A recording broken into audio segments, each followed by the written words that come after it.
Ayan.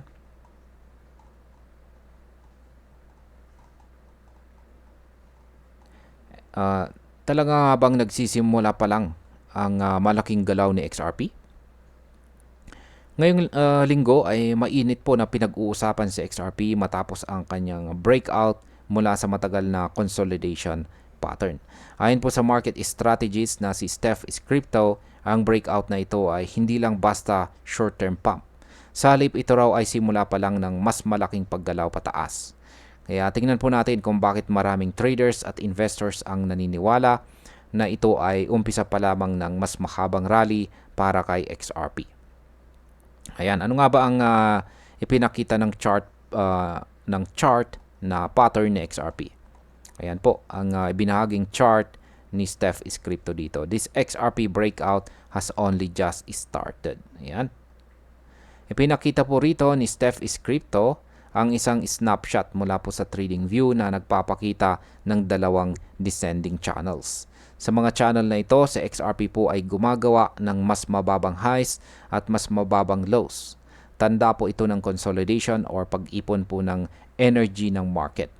Pagkatapos po ng bawat channel, nagkaroon ng biglaang pag-akyat ng presyo na parang spring na binitawan matapos pong i-compress.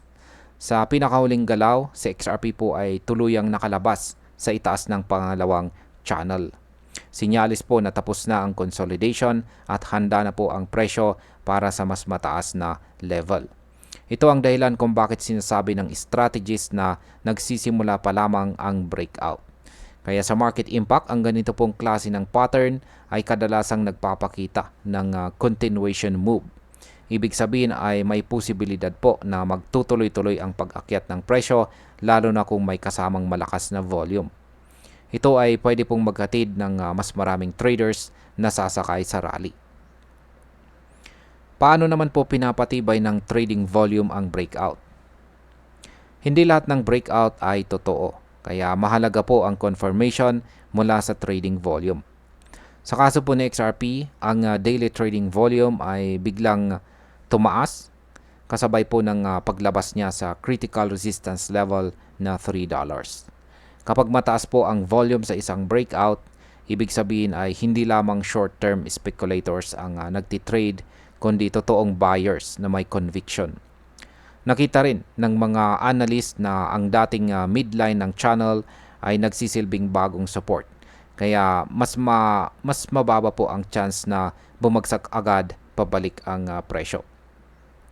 Sa market impact, ang volume confirmation po ay nagdaragdag ng kumpiyansa sa mga traders at maaari pong mag-trigger ng mas maraming entries. Ito ay madalas na nagiging dahilan ng mas mataas pang pag-akyat dahil nasusunog ang mga short positions at nadaragdagan ang demand. Ano naman po ang papel na ginagampanan ng institutional inflows? Yan, isa pong mahalagang factor sa pagtaas ng XRP ay ang pagpasok po ng institutional inflows. Ayon po sa mga crypto analytics platform, patuloy na may pondo mula sa malalaking investors na pumapasok sa XRP-related investment products nitong mga nakaraang linggo.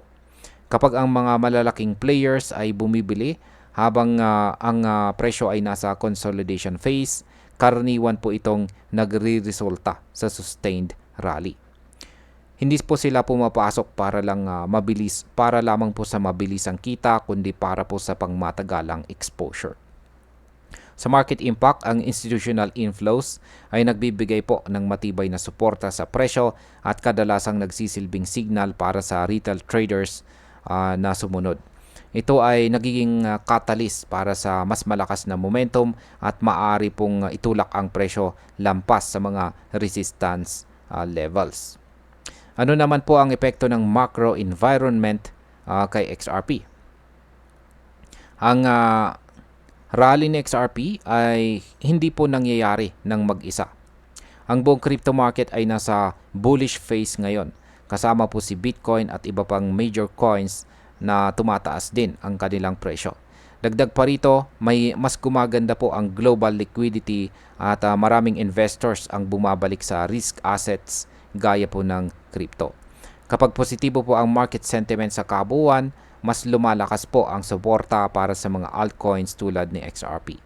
Ang macro environment, ang macro environment na ito ay nagbibigay po ng tailwind na tumutulong para manatiling malakas ang pag-akyat.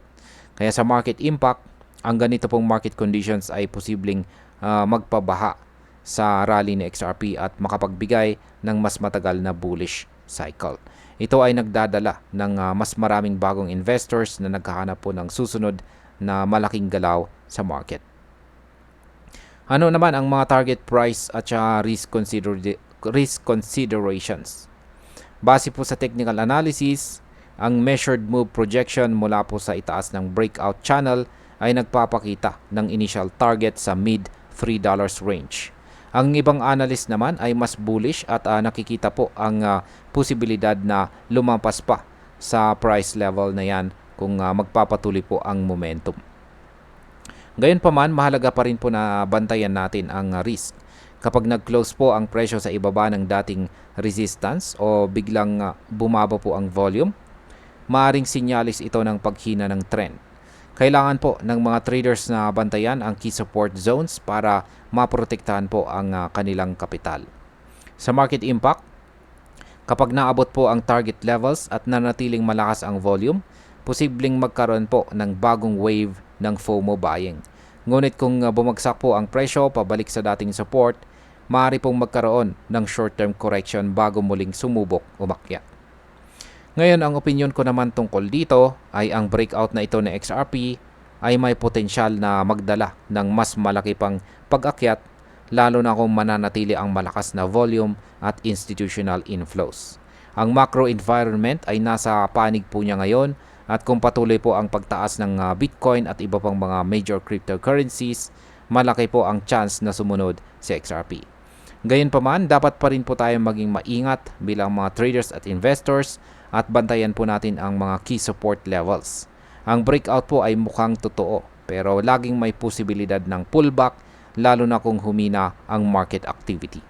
Sa kabuuan, exciting po ang galaw na ito at pwedeng magbigay ng magandang pagkakataon para sa mga traders at investors na naghahanap ng momentum play ngayong buwan.